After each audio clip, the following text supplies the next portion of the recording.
ಬ್ರಿಟನ್ನು ಸಹ ಕೆಲವೊಂದು ಆಯ್ದ ಪ್ರದೇಶಗಳಲ್ಲಿ ಮಾತ್ರ ಅವಕಾಶ ಕೊಡುತ್ತೆ. ಅಮೆರಿಕ ಇಸ್ರೇಲ್ ದೇಶಗಳ ದಾಳಿಗೆ ಇರಾನ್ ನಡುಗೋಗ್ಬಿಟ್ಟಿದೆ. ಅಮೆರಿಕ ಇಸ್ರೇಲ್ ಜೊತೆಗೆ ಈಗ ಮಾತುಕತೆ ರೆಡಿ ಅಂತ ಇರಾನ್ ಹೇಳಿದೆ. ಮಾತುಕತೆಗೆ ನಾವು ಸಿದ್ಧ ಇದ್ದೀವಿ ಅಂತ ಅಬ್ದುಲ್ ಮಜೀದ್ ಹಕೀಮ್ ಸರ್ವೋಚ್ಚ ನಾಯಕನ ಪ್ರತಿನಿಧಿ ಇರಾನ್. ಈಗ ಅದೇ ವ್ಯಕ್ತಿ ನಾವು ಅಮೆರಿಕ ಮತ್ತು ಇಸ್ರೇಲ್ ದೇಶಗಳ ಜೊತೆಗೆ ಮಾತುಕತೆಗೆ ಸಿದ್ಧವಾಗಿದ್ದೀವಿ ಅಂತ ಹೇಳಿಕೆಯನ್ನು ಕೊಟ್ಟಿದ್ದಾರೆ. ಆ ಮೂಲಕವಾಗಿ ಇರಾನ್ ಶರಣಾಗತಿ ಆಯಿತಾ ಅನ್ನುವಂತಹ ಪ್ರಶ್ನೆ. ಯುದ್ಧ ಆರಂಭವಾಗಿ 4 ದಿನಗಳಾಯಿತು. ಶನಿವಾರ ದಿವಸ ಮೊದಲನೇ ಬಾರಿಗೆ ಅಟ್ಯಾಕನ್ನು ಮಾಡಲಾಗುತ್ತೆ. ಶನಿವಾರ, ಭಾನುವಾರ, ಸೋಮವಾರ, ಇವತ್ತು ಮಂಗಳವಾರ, 4 ದಿನಗಳಲ್ಲಿ ಯುದ್ಧವನ್ನು ಮುಕ್ತಾಯದ ಹಂತಕ್ಕೆ ತೆಗೆದುಕೊಂಡು ಹೋಗೋದಕ್ಕೆ ಶರಣಾಗತಿಗೆ ಇರಾನ್ ಬಂತ ಅನ್ನುವಂತಹ ಪ್ರಶ್ನೆ. ಕಾರಣ ಏನು ಅಂದರೆ ಸ್ವತಃ ಡೊನಾಲ್ಡ್ ಟ್ರಂಪ್ ಹೇಳಿದ್ದಾರೆ, ಯಾವುದೇ ಕಾರಣಕ್ಕೂ ಸಹ ಈ ಯುದ್ಧವನ್ನು ನಾವು ಅಂತಿಮ ಹಂತದವರೆಗೆ ತೆಗೆದುಕೊಂಡು ಹೋಗುವವರೆಗೂ ನಿಲ್ಲಿಸೋದಿಲ್ಲ. ಅದರ ಜೊತೆಗೆ ಆ ಇರಾನ್ನಲ್ಲಿರುವಂತಹ ಪ್ರಜಾಪ್ರಭುತ್ವ ಆಗಲಿ ಅಥವಾ ಅಲ್ಲಿರುವಂತಹ ನಿರ್ಧಾರಗಳ ಬಗ್ಗೆ ಅಮೆರಿಕ ಯಾವುದೇ ಕಾರಣಕ್ಕೂ ಸಹ ಪ್ರಶ್ನೆಯನ್ನು ಮಾಡೋದಿಲ್ಲ.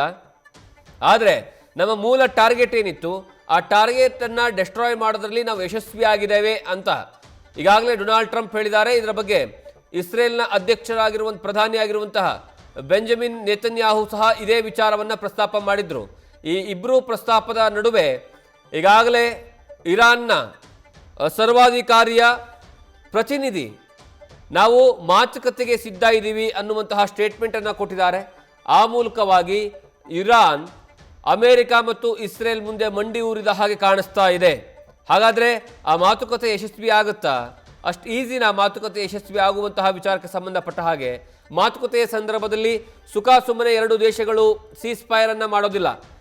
ಅವು ಈ ಸಂದರ್ಭದಲ್ಲಿ ಅಮೆರಿಕ ಆಗಿರಲಿ ಅಥವಾ ಇಸ್ರೇಲ್ ಆಗಿರಲಿ ಇರಾನ್ ಮೇಲೆ ಕೆಲವೊಂದು ಕಂಡೀಷನ್ಸ್ಗಳನ್ನು ಹಾಕೋದಕ್ಕೆ ಮುಂದಾಗುತ್ತೆ.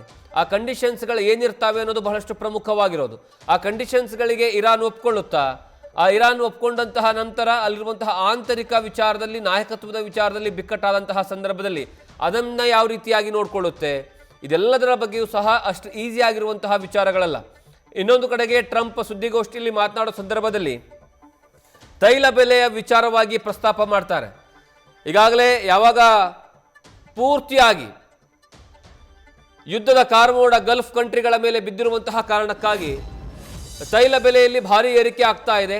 ಈ ಬೆಲೆ ಏರಿಕೆಯ ವಿಚಾರ ಆದಷ್ಟು ಬೇಗ ಕಮ್ಮಿ ಆಗುತ್ತೆ ಅನ್ನುವಂತಹ ವಿಚಾರವನ್ನು ಟ್ರಂಪ್ ಹೇಳಿದ್ದಾರೆ.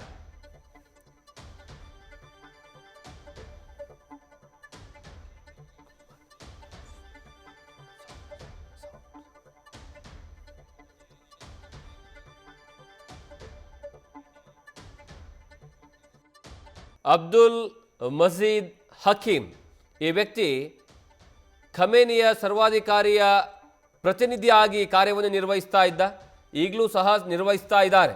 ಇದೇ ವ್ಯಕ್ತಿ ಈಗ ನಾವು ಸಂಧಾನಕ್ಕೆ ಸಿದ್ಧ ಅನ್ನುವಂತಹ ಸಂದೇಶವನ್ನು ಕೊಟ್ಟಿದ್ದಾರೆ. ಹಾಗಾದರೆ ಮಾತುಕತೆ ಎಲ್ಲಾಗುತ್ತೆ? 100% ಯಾವುದಾದ್ರೂ ಒಂದು ತಟಸ್ಥ ಸ್ಥಳದಲ್ಲಿ ಈ ಒಂದು ಸಂಧಾನದ ಸಭೆ ನಡೆಯುತ್ತೆ. ತಟಸ್ಥ ಸ್ಥಳ ಅಂದರೆ ಯಾವುದೇ ಕಾರಣಕ್ಕೂ ಅಮೆರಿಕ ಆಗಿರೋದಿಲ್ಲ ಅಥವಾ ಇಸ್ರೇಲ್ ಆಗಿರೋದಿಲ್ಲ ಅಥವಾ ಅಮೆರಿಕ ಇಸ್ರೇಲ್ಗೆ ಸಂಬಂಧಪಟ್ಟಂತಹ ಅವರಿಗೆ ಸಪೋರ್ಟ್ ಕೊಡುವಂತಹ ದೇಶಗಳಾಗೋದಿಲ್ಲ ಅಥವಾ ಇರಾನ್ ಆಗಿರೋದಿಲ್ಲ. ಅದರ ಬದಲಾಗಿ 2 ದೇಶಗಳಿಗೆ ಸಪೋರ್ಟ್ ಕೊಡದೇ ಇರುವಂತಹದ್ದು ಅಥವಾ 2 ದೇಶಗಳಿಗೆ ಸಪೋರ್ಟ್ ಕೊಟ್ಟಿರುವಂತಹ ದೇಶ, ಅಂತಹ ದೇಶಗಳಲ್ಲಿ ಮಾತುಕತೆಗೆ ಕರೆಯಲಾಗುತ್ತೆ. ಆ ಮಾತುಕತೆ ಯಾವ ರೀತಿಯಾಗಿ ನಡೆಯುತ್ತೆ, ಮಾತುಕತೆಗೆ ಒಪ್ಕೊಳ್ಳುತ್ತಾ ದೇಶಗಳು, ಅದನ್ನು ನೋಡಬೇಕು. ನ್ಯೂಸ್ ಫಸ್ಟ್ ನಿರ್ಭೀತಿಯಿಂದ ನಿಮ್ಮ ಪರವಾಗಿ.